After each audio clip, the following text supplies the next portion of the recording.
할렐루야. 주님의 이름으로 사랑하고 축복합니다. 오늘의 말씀의 제목은 온전한 찬양과 예배와 순종이라는 제목으로 함께 말씀을 나눠보겠습니다. 성경에 보면 시편 95편은 우리가 알다시피 이 표제가 없어요. 누가 썼다거나 그 안에 내용이 어떤 곡에 맞췄다거나 하는 표제가 전혀 없이 그냥 곧바로 95편의 그 시가 이렇게 쭉 나열되어 있는 것을 보게 됩니다. 이 70인역에 보면은요, 72명의 그 학자가 이 그 성경을 이제 번역했는데요. 그래서 이 그 70인역이라고 그래요. 그래서 이 번역된 곳은 그 이집트의 알렉산드리아이고요. 이 지역의 그 디아스포라, 그러니까 유대인의 요구에 따라서 처음에는 BC 3세기 중엽에 모세오경 율법서가 번역되었고요. 또한 그 주전 200년경 구약의 그 히브리 말을 헬라어로 번역한 성경이 있어요. 거기에 보면은 95편의 저자 이름이 다윗으로 나와 있다고 그래요. 그리고 이 시편 90편은 가장 전형적인 예배시로서 그 예배 드릴 때 사용되어졌던 그런 시편이라고 합니다. 우리가 참 이 그 말씀을 보면은요, 95편을 이 보면은, 너무너무 정말, 이 95편 생각할 때에, 참, 우리가, 이 말씀대로 우리가 여호와께 노래하며 우리의 구원의 반석을 향할 즐거이 외치자, 이 시인이 이렇게 외치고 이렇게 그 시를 쓴 것처럼 우리가 정말 그 하나님을 찬양하고 하나님께 그 구원의 그 반석을 향해서 정말 외치고 싶은 그런 심정이 듭니다. 이 대체적인 내용을 말씀드리면 1절에서 2절까지는 여호와께 찬송하라는 말씀이에요. 그러니까, 또한 그 3절에서 5절까지는 이제 왕에게 크신 하나님께 신들보다 크신 왕이시기 때문에 그 왕에게 찬송하고 또 그 경배하라는 말씀이 나오고 있는 거예요. 또 6절에서 마지막까지 여호와께 순종하라는 말씀이 나옵니다. 그러니까 여호와 하나님께 찬송하고 그 다음에 여호와 하나님께 경배하고 마지막으로 여호와 하나님께 순종하라. 이것이 바로 참된 왕이신 하나님을에게 대한 것이다 라는 이런 내용으로 이렇게 나누어 볼 수가 있습니다. 이 시편 95편은 하나님을 찬양하며 예배드릴 때에 사용된 시인데요. 우리에게 하나님을 경배하도록 권고하고 있어요. 예배는 성도의 그런 마땅한 의무이잖아요. 그래서 이 시는 예배에 부름을 받은 자들과 예배에 참여하는 자들에게 들려주시는 복된 그런 하나님의 말씀이라는 거예요. 그 만물을 창조하신 그 하나님, 천지 만물의 주인이신 하나님, 이 고마우신 하나님 아버지라는 사실, 또 이 하나님께서는 이스라엘 백성을 기르시는 목자가 되신 것을 기억하고 있었다라는 거예요. 이스라엘 백성들은. 그래서 이 이스라엘은 목자의 음성을 듣지 않고 마음을 강팍하게 하면 40년 동안 하나님을 노역했다라는 거예요. 그런데 하나님께서는 이 거역한 이스라엘 민족에게 내 안식에 들어오지 못하리라고 그렇게 선언하셨던 것을 볼 수가 있어요. 오라, 우리가 굽혀 경배하며 우리를 지으신 여호와 앞에 무릎을 꿇자, 이렇게 6절에 그 말씀을 하고 있습니다. 이 시는 우리 하나님을 믿는 하나님의 자녀들로부터 하나님께 예배하도록 권면하는 거라는 거예요. 그러니까 감사함으로 하늘문을 여는 예배를 우리가 드려야 한다는 거예요. 참 예배의 중심이 내 기분과 내 감정으로 드리는 것이 아니라 크고 이대하신 하나님을 믿는 믿음에서 진정과 신령으로 드려야 한다는 거예요. 이 예배 드릴 때 우리가 꼭 기억할 것이 있는데 우리가 하나님을 찬미해야 된다는 거예요. 그러니까 찬양해야 된다는 거예요. 또 우리가 하나님 앞에 경배를 드려야 된다는 거예요. 여러분, 참 우리가 예배를 드리기 전에 늘 찬양으로 하나님께 영광 돌리잖아요. 그럴 때 우리가 그 찬양의 그 가사 한 구절 한 구절 속에서 우리가 정말 그 하나님께서 나에게 주시는 말씀으로 받고 우리가 감격하기도 하고 때로는 정말 그 하나님께 전심을 다해서 그 마음으로 온 마음으로 그 찬양을 드리게 될 때가 있는 것을 볼 수가 있습니다. 참 우리가 예수를 믿으면은요 처음에 가장 은혜를 받는 그것이 바로 찬양이 아닌가 싶어요. 이제 우리가 보면은 이렇게 기도할 때 또 이 성령님께서 찬양으로 인도를 해주셔요. 그 찬양으로 막 인도를 해주시면 그 찬양의 그 가사 한 절 한 절이 바로 그것이 나에게 주시는 하나님의 메시지, 하나님께서 주시는 말씀으로 우리가 받을 때가 참 많이 있어요. 특히 우리가 고난 가운데 기도해 보십시오. 그런데 이때에 그 성령님께서 나는 지금 힘들고 어려운데 그때 성령님께서 이게 떠오르게 하는 찬송이 있어요. 그러니까 뭐 복음성가라든지 아니면 우리가 이 찬송가 그 책에 기록되어 있는 그런 찬송가를 우리 하나님께서 성령님께서 우리 주십니다. 그럴 때 그 찬송의 그 가사 내용을 가만히 보면은요, 하나님께서 나에게 주는 음성이에요. 그리고 정말 하나님께 경배하게 합니다. 좀 전에 불렀던 그 찬송 79장, 주 하나님 지으신 모든 세계, 이 찬송을 부를 때 우리는 하나님의 정말 창조하신 우주 만물을 다스리시는 만왕의 왕이신 것을 우리가 더욱더 그 전심으로 고백할 수가 있어요. 참 어느 날 갑자기 저에게 이런 그 지으신 모든 세계 찬송을 주셨어요. 주 하나님 지으신 모든 세계. 그래서 막 이 찬송을 계속 부르다 보면은요, 이 가사 한 가사 한 가사가 다 절절히 고백이 돼요. 주 하나님 지으신 모든 세계, 그러면서 그때 모든 세계를 하나님께서 지으셨구나. 그 내용대로 그 내 마음속에서 정말 절절히 고백이 되는 거예요. 우주 만물을 지으시고 다스리시는 만왕의 왕이신 것. 정말 그 천지 모든 만물이 하나님의 말씀으로 지으셨고 하나님의 말씀에 복종하고 순종한다라는 그 뜻이 그 찬송의 그 가사 속에서 이렇게 느껴진다라는 거예요. 그러면서 비록 뭐 교회 안에서 이렇게 찬송을 부른다 할지라도 우주 만물을 그 말씀으로 다스리시는 통치하시는 만왕의 왕이신 그도 모든 만물을 말씀으로 지으신 그 하나님, 위대하시고 강하신 하나님, 정말 그 하나님, 그 모든 만물의 주인이신 참 왕이신 하나님, 그 하나님이 우주 만물을 다스리시는 그 세계가 느껴진다는 거, 절절히 느껴진다는 거. 여러분, 우리가 또한 그 고난 가운데 우리가 기도할 때 우리 주님이 말씀하셔요. 또한 그 찬송으로 가사로 줄 때가 있다라는 거예요. 그런데 여러분 그때의 그 가사 한 구절 한 구절이 정말 그때에 힘이 되고 위로가 되고 능력이 되고 또 하나님께서 나와 함께 하심을 우리가 그렇게 고백할 수 있다라는 거예요. 또한 내 자신에 대해서 너무 힘들고 지쳐서 낭망하고 쓰러져서 그러고 있을 때 이 복음성가의 그 가사가 울려 퍼진다는 거예요. 그러면 이 말씀, 이 뜻을 우리 주님은 잘 알고 계시고 나에게 지금 어떠한 형편에 처해 있고 내가 지금 어떠한 마음 상태인 것을 너무나도 잘 알고 계시는 분이시구나. 내 마음속을 어떻게 이렇게 잘 알았을까? 그러면서 우리가 고백을 하게 됩니다. 그러면서 역시 우리 하나님은 정말 빈틈이 없으신 분이시구나. 소홀함이 없으신 분이구나. 그러면서 우리는 정말 감격하게 되고 기쁨을 금치 못하게 되고 또 위로를 받게 되고 세임을 얻게 됩니다. 우리가 하나님 앞에 경배 드릴 때 정말 그때 하나님께서 그 영광을 받으십니다.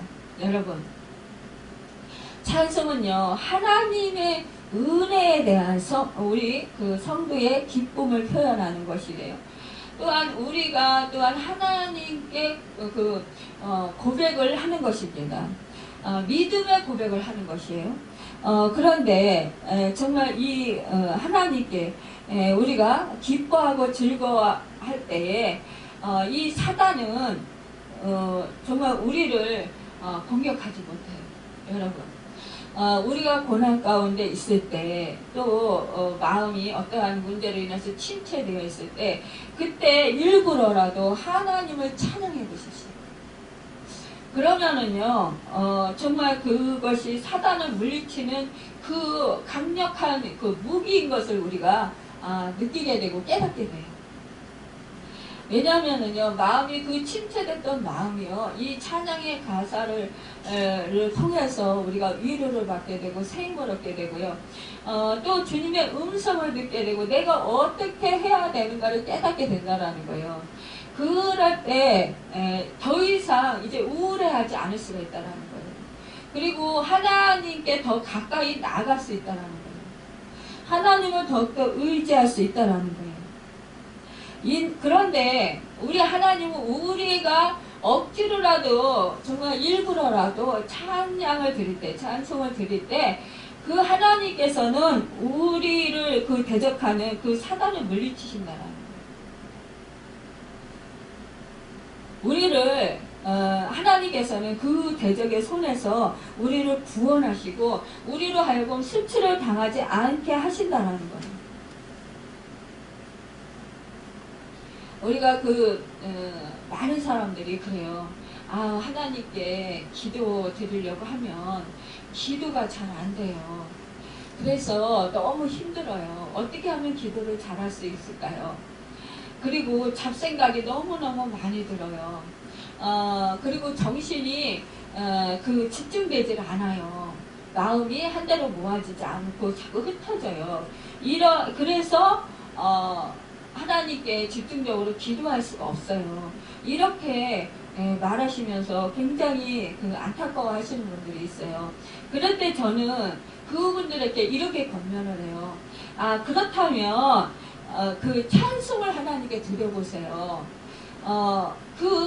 하나님께 집중이 될 때까지, 그 기도가 집중이 될 때까지, 마음이 집중이 될 때까지, 잡생각이 사라질 때까지 계속해서 찬송을 불러보세요. 하나님께 찬양을 드려보세요. 이렇게 권면을 합니다. 그러면요, 이렇게 말씀을 하셔요. 찬송이 생각이 안 나요. 그래요. 그러면 교회 와서 기도하려고 할 때 찬송이 생각이 안 나면 어떻습니까? 그러면은 찬송가 책을 펴놓고 그렇게 한번 계속적으로 집중적으로 하나님을 의지하면서 하나님께 영광 돌린다고 생각하고 그리고 그렇게 찬송을 불러보세요. 이렇게 권면을 드려요. 여러분, 이 백성은 우리 하나님께서 왜 지었다고 그러셨나요? 찬송을 받으시기 위해서 지으셨다고 그랬어요. 하나님은 이 백성을 지으신 건 하나님께서 영광을 받으시기 위해서 지으셨다고 그랬어요. 여러분, 그렇다면 내가 꼭 무슨 은혜를 받고 내가 꼭 무슨 느낌이 있어야 꼭 하나님을 찾고 하나님께 찬송 드리는 것이 아니라 하나님께 내가 하나님의 지으신 하나님의 선택받은 자녀로서 하나님께 찬양으로 영광을 돌리겠다라는 그런 마음으로 한번 그냥 찬송가를 찾아서 쭉 찬송가를 그냥 불러보세요. 그러면요, 그 찬송을 부르다 보면 그 가사 속에서요 은혜가 되고요, 눈물이 쏟아지고요, 감격하게 돼요. 그리고 기쁨이 오게 되고요. 또 감사가 차고 넘치게 돼요. 우리가 흔히 아는 지금까지 지내온 것, 이 찬송을 불러도요, 그 지나온 세월들이 쭉 연상이 되면서, 야, 하나님께서 나를 지금까지 이렇게 인도해 주셨네. 여러분, 그러면서 그 지나온 세월들을 회상하게 돼요. 그러면서 이것도 도와주시고 저것도 도와주시고 내가 지금 이렇게 살 수 있는 것도 하나님의 은혜고 내가 그때 하나님께서 나를 도와주시지 않았다면 내가 지금 어떻게 됐을까? 하나님 나를 택해주시지 아니하고 나를 자녀 삼아주시지 않았다면 내가 지금 어떻게 하고 있을까? 생각해보면 정말 너무너무 감사한 거예요. 하나님의 은혜로 이 쓸데없는 자 왜 구속하여 주는지. 여러분 정말 이런 그 가사 한 가사를 우리가 한 구절 한 구절에 그 가사들을 그 하나님께 찬송을 드리면서 떠올릴 때 너무너무 감사한 거예요. 그러면 자연적으로요, 하나님께서 나를 선택해 주셨다라는 그 사실 하나만으로도 나는 너무 기뻐할 수 있다라는 거예요. 지금 현실이 너무 힘들고 어려워도요, 그래도 그 하나님께서 나와 함께 하시고, 정말 영 죽어서 영광에 처해질 수밖에 없는 이 저주받은 자를 하나님께서 태초에 나를 선택하셨다라는 그 사실에, 그리고 그 하나님의 아들이 나를 살리려 몸버려 피 흘려 이 땅에 죽으시려 오셨다라는 것, 그 사실을 생각할 때 감사가 차고 넘치게 되는 거예요. 여러분, 그래서 우리는요, 조금 그 하나님과의 관계가 성급했다 할지라도 이렇게 하다 보면 정상적인 관계가 된다는, 친밀한 관계가 되어진다라는 거예요. 그래서 어떤 분은 기도를 그렇게 하려고 해도 막 기도가 안 나오고 그래서 답답해서 죽겠어요. 그러는데 제가 하여튼 집중될 때까지, 주님에게 집중될 때까지, 그때까지 그 자리를 뜨지 말고, 기도가 안 된다고 그냥 펄떡 일어나지 말고, 답답하다고 일어나지 말고, 그냥 진드감치 앉아서 하나님을 무조건 찬양해 보십시오. 하나님께 경배해 보십시오. 경배한다라는 거 뭡니까? 무릎 꿇는다라는 거예요. 나를 낮춘다라는 거예요. 온전히 내 마음을 다 드린다라는 거예요. 그러면서 높으시고 위대하신 그 하나님, 나를 구원해 주신 그 하나님, 자녀 삼아 주신 그 하나님, 그 하나님께 온전히 내가 찬양하는 마음으로 한번 찬양을 드려보라는 거예요.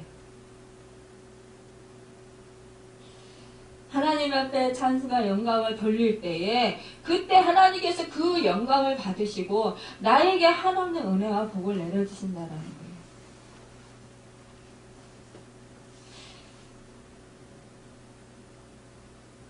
여러분, 하나님 앞에 찬송과 영광을 돌리고 또 하나님 앞에 예배를 드린다라는 것, 경배한다라는 것, 하나님의 말씀에 순종한다라는 것, 이것이 하나님의 백성으로서 해야 할 의무인 거예요. 옛날에 다윗 시대에서는요, 백성들이 왕을 찬미하고 왕에게 경배하고 왕의 말에 순종했어요. 이 왕을 단순히 왕으로서 순종한 것이 아니고 하나님의 대리자로서 하나님 앞에 찬송하고 하나님 앞에 경배하고 하나님 앞에 순종하는 그 정신에서 그렇게 왕에게 순종하고 왕에게 찬미했다는 사실을 우리가 알 수가 있어요. 오늘 그 본문 내용 가운데 1절 말씀은 하나님께서 우리의 반석이시다 그랬어요. 우리의 구원의 반석이시다. 절대로 그분은 흔들리지 않는 굳건한 반석이시라는 거예요. 여러분, 이 하나님이 내 아버지가 되신다는 거예요. 참 왕이신 위대하신 하나님, 그 크신 하나님, 모든 신 위에 크신 왕이신 하나님. 그래서 그 왕에게 경배하고 높이라는 말씀이에요. 여러분, 감사는 하나님의 선하심을 시인하는 행동이고 겸손한 마음의 표현입니다. 만족을 체험하는 길입니다. 특별히 위대하신 하나님이 우리의 창조자이시고 섭리자이시고 구속자이심을 생각할 때 우리가 감사하지 않을 수 없다는 거예요. 여러분, 우리가 하나님께 나아가는 면도 있지만 하나님께서 우리에게 찾아오시는 면도 있어요. 우리가 말씀을 듣고 말씀을 또 들은 것을 순종하고 행한다라는 것. 이것이 또한 우리에게는 복이에요. 여러분, 우리가요, 오늘 못하면 내일 하지, 이렇게 생각들을 많이 해요. 그런데 사실상 우리가 생각할 때요, 내일은 난 몰라요. 정말 복음성가 내용처럼, 가사처럼 우리는 내일 어떻게 될지 몰라요. 여러분, 말씀을 듣는 기회, 또 예배를 드리는 기회, 하나님께 찬양을 드리는 기회, 그 기회는 지금 이 순간이라는 거예요. 대부분 많은 사람들이 그래요. 아이고, 오늘은 내가 이러이러한 일을 하고 내일서부터, 아니면 한 달 후에, 아니면 보름 후에 하죠. 내가 지금 급한 일이 있으니까 급한 일을 처리해놓고요, 그때 가서 하지요. 그때 가서 내가 예배를 열심히 참석해서 드리겠습니다. 이렇게 말씀하시는 분 많아요. 그럴 때 저는 너무너무 안타까워요.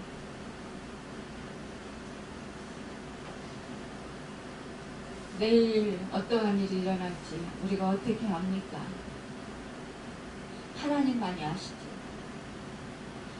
지금이 중요한 거예요. 지금 당장 내가 할 수 있는 것이 무엇인가? 하나님이 기뻐하실 만한 일이 무엇인가를 생각해 봐야 된다. 지금 당장 내가 어떻게 하면 하나님이 제일 기뻐하실까? 어떻게 하면 하나님이 제일 좋아하실까? 여러분, 우리가 그 자식된 입장이잖아요. 부모를 사랑한다면 부모가 어떤 일을 할 때 가장 기뻐하실까요?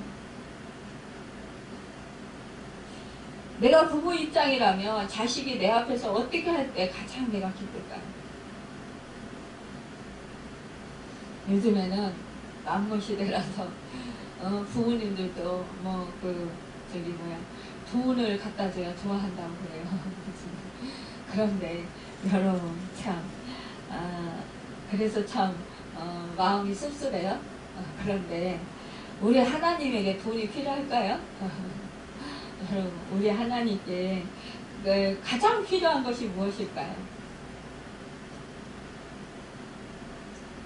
여러분, 우리는 하나님이 기뻐하시는 일을 하자고요.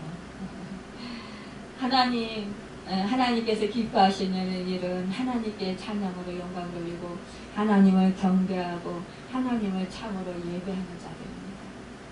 진정과 신령으로 하나님께 마음과 뜻과 정성과 힘을 다하여 예배드리는 거예요. 하나님을 사랑하는 거예요.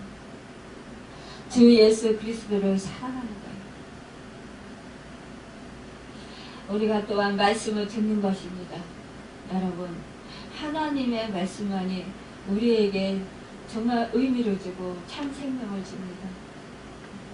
우리가 하나님의 말씀을 들을 때에 첫째는 주의를 기울이고 들어야 하고요. 또 믿음으로 들어야 해요. 또 다음으로는 순종하는 마음으로 들어야 합니다. 왜냐하면 하나님의 말씀은 우리의 행복과 관계가 있기 때문이에요. 마음을 강팍해 해서는 안 된다라는 거예요. 바울이 베살로니가 교회에 대해 감사한 이유는 무엇입니까? 우리에게 들은 바 하나님의 말씀을 받을 때 사람의 말로 아니하고 하나님의 말씀으로 받음이니 진실로 그러하도다. 이 말씀이 또한 너희 믿는 자 속에서 역사하는다. 여러분, 베살로니가 전서 2장 13절에 말씀하고 있습니다. 여러분, 우리는 하나님의 말씀 진실하게 들어야 된다는 거예요. 그리고 듣고 그냥 흘려버리는 것이 아니라 순종해야 된다는 것입니다.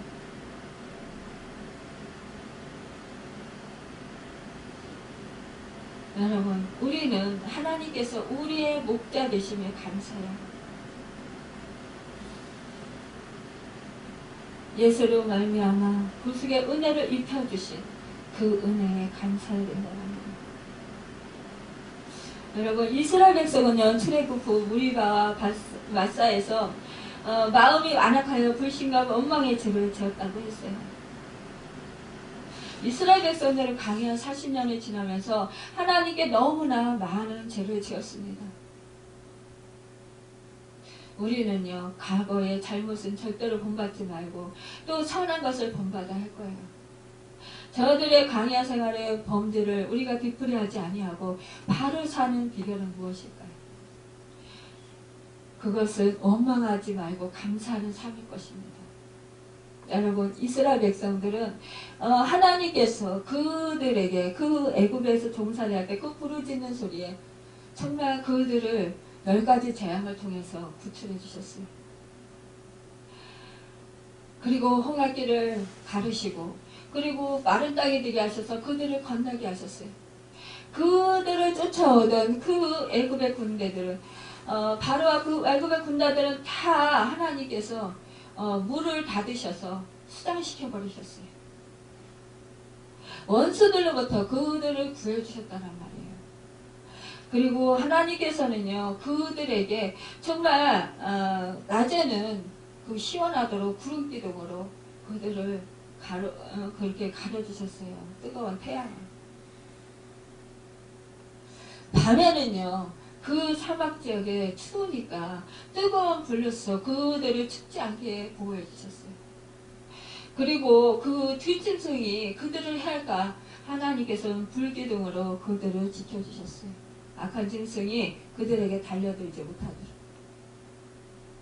그런데 하나님께서 이 구름기둥이 가면 이들이요, 가기 싫어도 가야 하는 거였어요.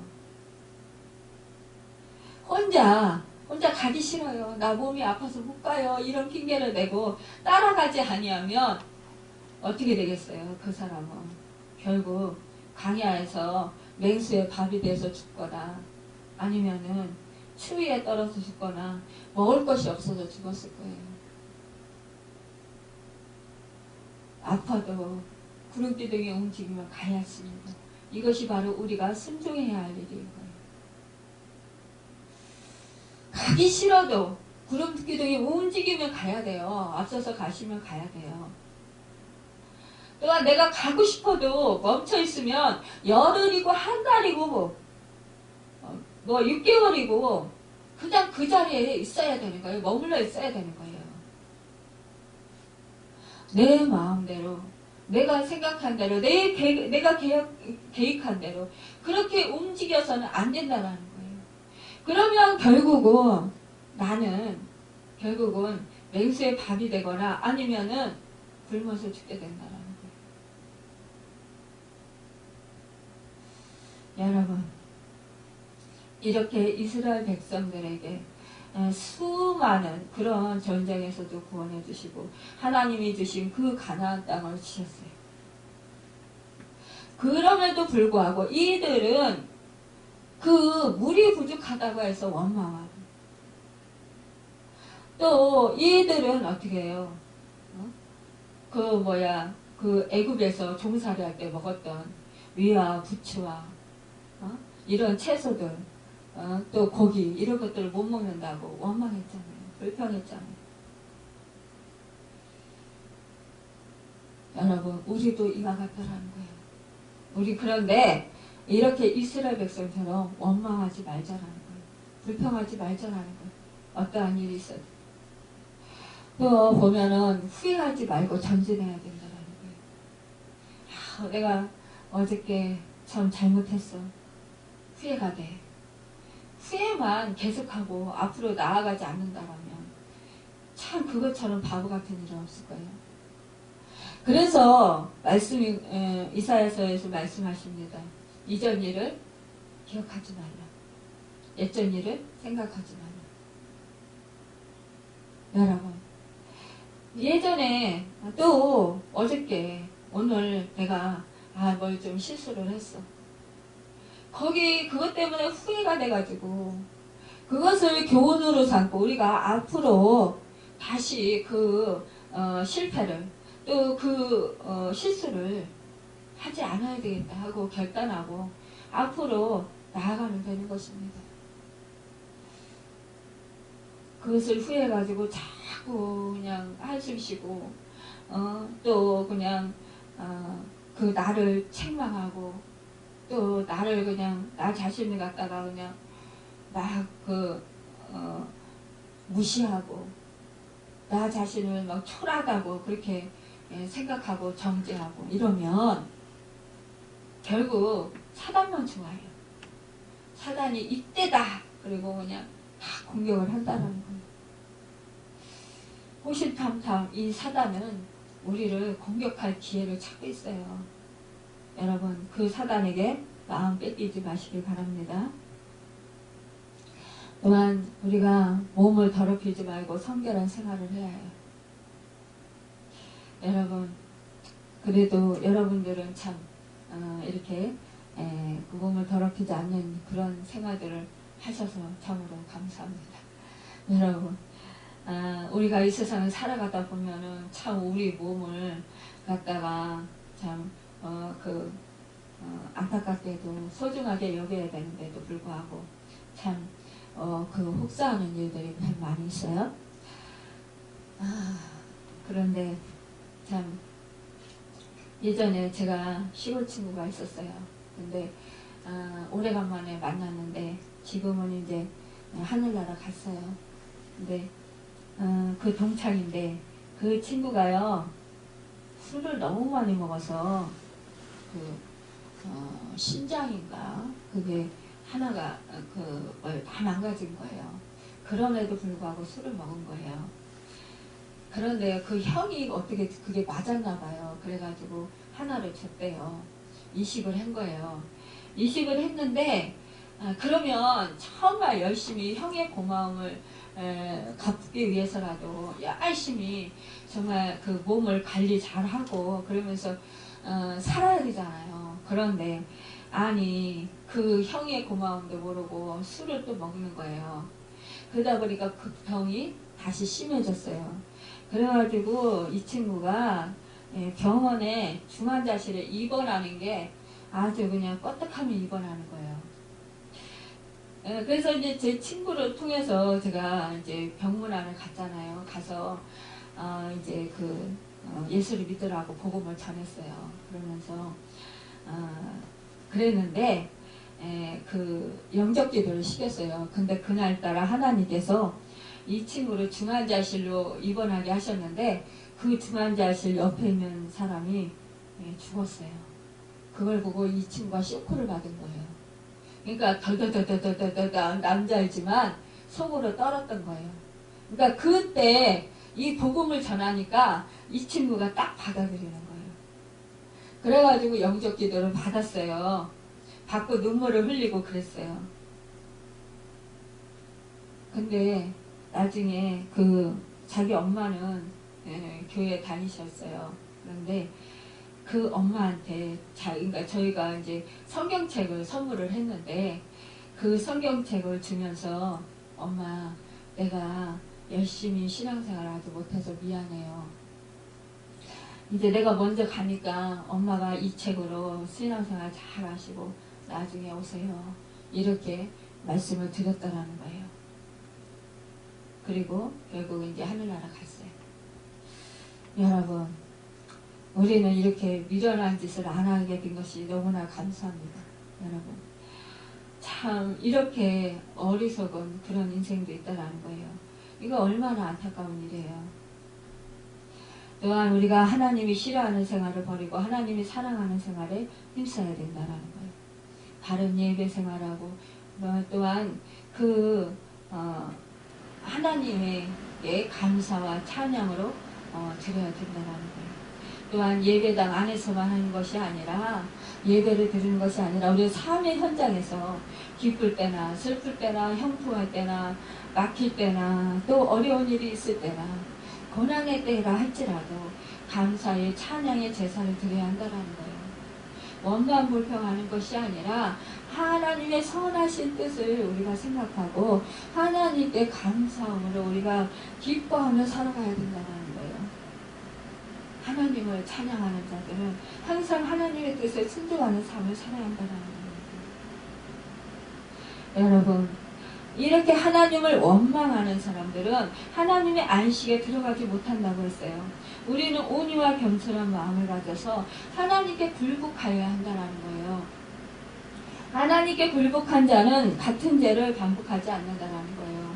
하나님이 고범죄를 짓는 것을 싫어한다는 거예요. 고범죄라는 건 같은 죄를 회개하고 또다시 짓는 것을 말하는 거예요. 우리가 은혜를 지속하는 길은 찬송하고 감사하고 다시 죄짓지 않는 그런 삶을 사는 데 있다는 거예요. 여러분, 이제 우리가 장차 주님 앞에 설 때 그때 우리가 정말 주님을 기쁨으로 만나야 되지 않겠습니까? 여러분, 진정한 경배는 참으로 사랑하면서 하나님께 경배하는 것입니다. 존경하는 마음으로 경배하는 거예요. 또 기뻐하며 경배하는 겁니다. 감사하며 경배하는 거예요.